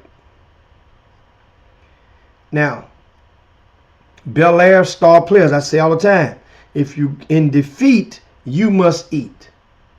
In defeat, you better eat.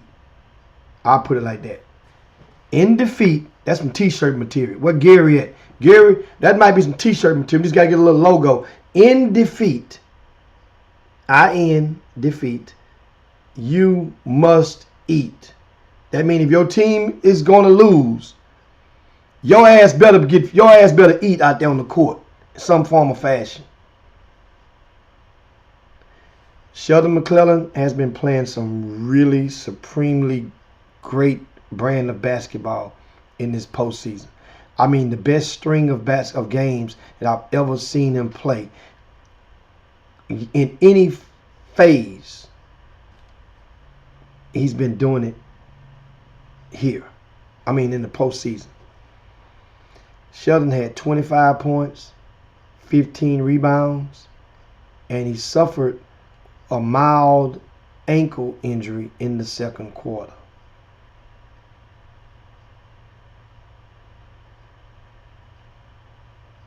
This young man, it took no time for even the Duncanville fans to get wooed or mesmerized or marveled at the talent of Shelton Henderson.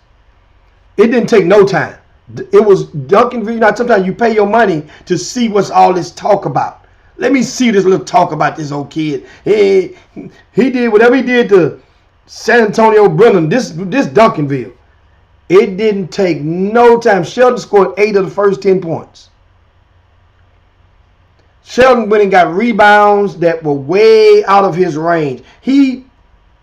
And understand, we know that injury limited. We could have seen something of monumental proportions had that young man not dinged his leg, because he was on a mission.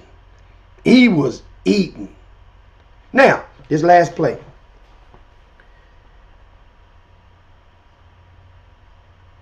Not only Shelton, then L.J. Andrews woke up. He started off looked like it was going to be some choking, but he pulled himself up by the bootstrap, L.J. Andrews, and made up and had a really ended up having a pretty good game. Meaning that, and I tell you what, Duncanville head coach David Peavy could not believe that L.J. Andrews had 0 Division I offers 10 days ago. He had no offers 10 days ago. He's picked up 2. And that was just before the state tournament game. But Anthony Andrews finished with 17 points, 5 for 14 from the field, and they credited him with 4 rebounds. But gutsy performance from him. Shelton Henderson, I mentioned he was 25 points, 15 rebounds, 3 blocks, 3 steals, on 10 for 21 shooting. Even hit 3 of his 7 3-point attempts. So both of these guys are big problems for against Duncanville right now. These guys are problems. So inbound play, you know that ball is going to go to 1 or 2 of those guys. Probably Shelton. So Duncanville is already prepping to do what they're going to do if Shelton gets this ball. They know what they're going to give him, what they're not going to give him. But first, you're going to deny him get the ball. But so it means now you're planning on a pick to come inbound it. They're going to try to pick, get it to Shelton, whatnot. Instead, the inbounds come in, and Bel Air on the opposite side of the court. Bel Air dribbles the ball. Shelton and LJ are both stacked on the opposite side of the court near the inbounds play. So that means all of the attention of Duncansville's defense is catered primarily toward those two guys. Bel Air inbounds the ball and reverses it to the right in front of their bench. But there's a young man that the coach on the play would figure would be wide open. And he would be the guy that your season would rest in the hands of. J.D. Jadarian Williams. He's a 10th grader. And until that point, he only had 5 points. He had missed 2 of the 3 3-pointers that he had attempted in the game. So he wasn't cooking. He wasn't on fire. He had a subpar game offensively because he was below his mark, and was shooting at the time 33% from 3-point land. JD gets the ball, and we'll put this comment up for you guys to read, and that sums it up. If he makes it, he's a hero, but he missed it and the game went to Duncanville. He's a sophomore and a great shooter who typically makes those shots. That took a lot of courage. Here's the deal. What inspired, I asked Coach Glover this morning about that play. And he says,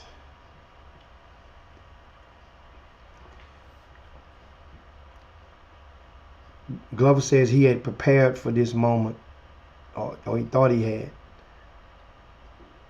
for 15 years. He said this play was inspired because somebody used a similar play against him that in the game that eliminated Bel Air in the regional finals. It was Bel Air versus Bush. The Bush team was coached by Ronnie Courtney. In that game, it was held at the Campbell Center. And the Bel Air team featured a young man named Toby Oyediji, who had signed with Texas A&M.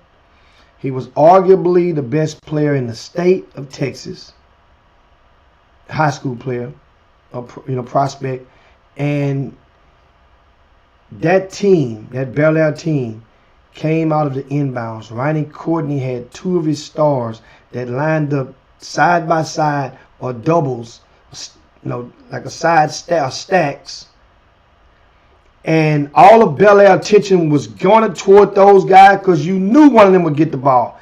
And Bel Air reversed it and threw the ball to a young man that they left alone. And instead of him being at three-point line, he came on in. He was so wide open, he came on in a little closer. And he came in so close by the time he got the ball and I don't know why he put it on the floor, but it was a point-blank layup. And so Glover was inspired by that play, and he said because he probably watched the film 103 times, and he said that if he ever got to that point, that if he ever needed a winning basket, that he's going to run that play. That doesn't make it right, but I do understand now a little better as to how the hell you get to the huddle and not want Shelton Henderson. Now, Bel Air had no timeouts left. And Duncanville, remember I talked to Coach Peavy this morning. I said, Coach Peavy, that last play, what was y'all doing on defense on that? He said, man, of course, he thought that Shelton Henderson, they were running a play to get him the ball. And he said, man, and even then, Coach Peavy take credit. He said, man, I take fault because, first of all, Duncanville had 2 fouls to give. And Duncanville should have been fouling before it could have fouled on the initial inbound before that ball got advanced over to a wide open J.D. Williams, who missed the shot. But if they gave it to Shelton, he didn't even instruct the kids to foul.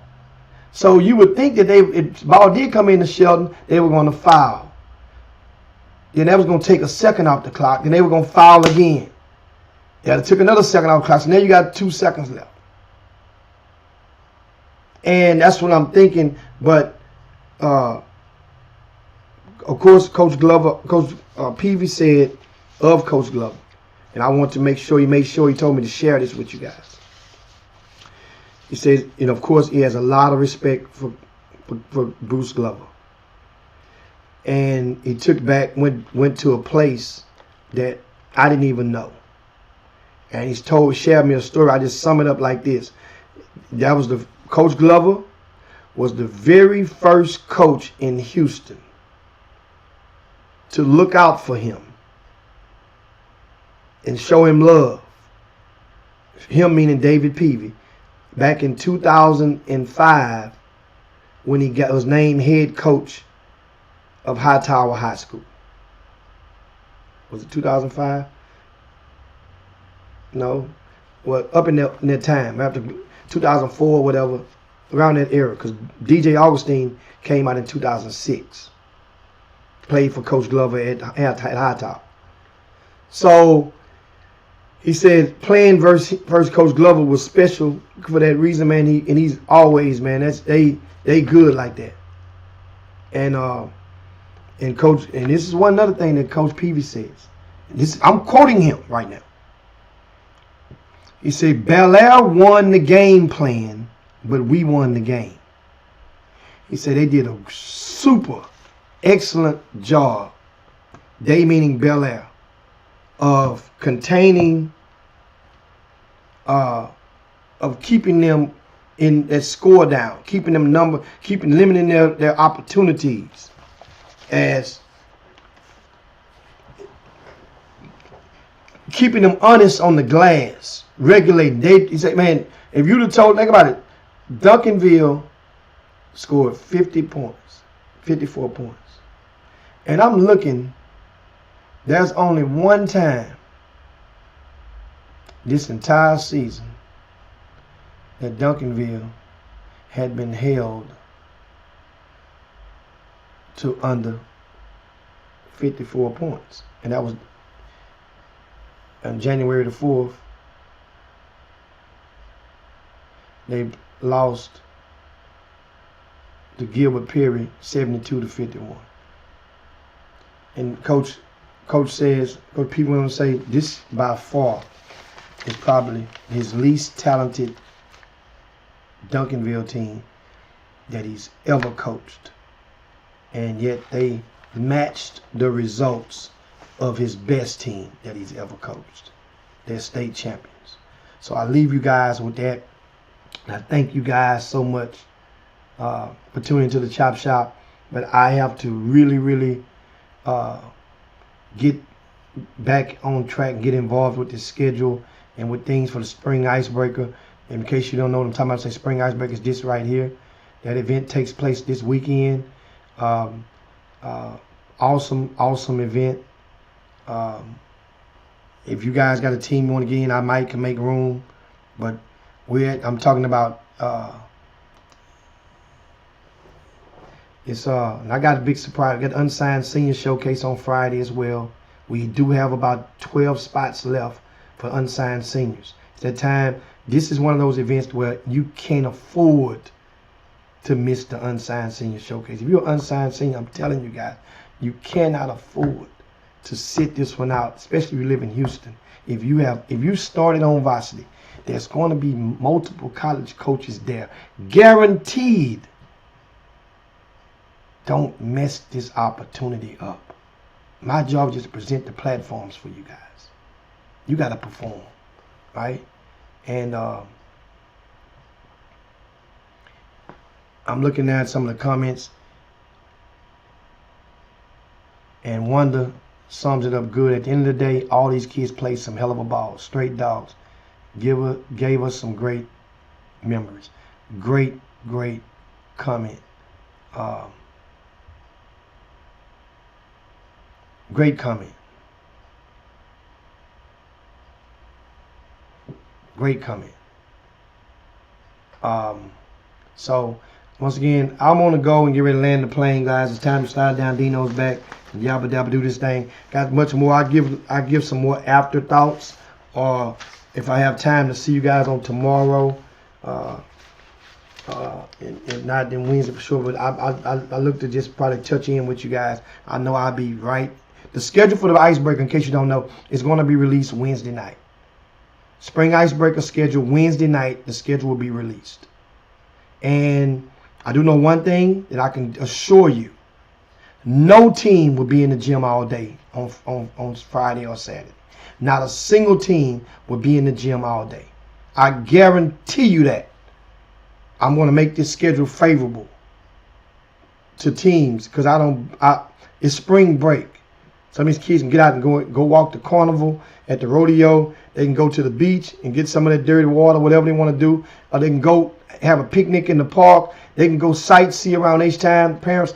But I'm not going to do is allow this event to make you hostage in the gym all day, Friday and Saturday. That ain't happening.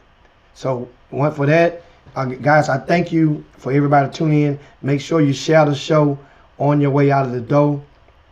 I thank you all. Thank everybody for tuning in, everybody who shared the show. And make sure you spread the word about the Chop Shop. I see you guys on tomorrow. But right now, I got to get back on it. Don't forget, go over to rcssports.com. Check in the VIP news. rcssports.com. Check in the VIP news. And also, and you can see what the recaps that Doug Jones posted today about some of the state tournament games. Also, on the front of rcssports.com, we have the QR code you can scan for the unsigned seniors that you might know if you want to get one signed up. Anyway, other than that, guys, for Robert Haller, this Jim X Peace, I'm up out of here. See you guys on tomorrow. Now it's time to roll that music.